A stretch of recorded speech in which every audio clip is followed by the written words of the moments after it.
कराची का मौसम पल में तोला पल में माशा। सुबह सवेरे गर्मी ने कराची वालों को दिन में तारे दिखा दिए।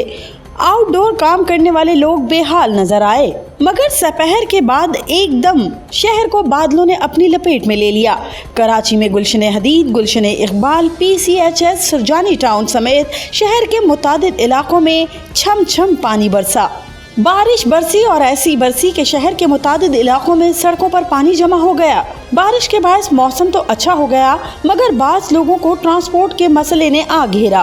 काफ़ी अच्छा मौसम हो गया है, लेकिन बारिश की वजह से ट्रैफिक का निज़ाम ख़राब हो गया है। दूसरा ये है कि बिजली का निज़ाम ख़राब हो जाता है। तो बस ये है कि गर्मी काफ़ी हद तक ठीक हो गई है। ट्रैफिक का तो ये है ना कि पहले से निज़ाम ख़राब है।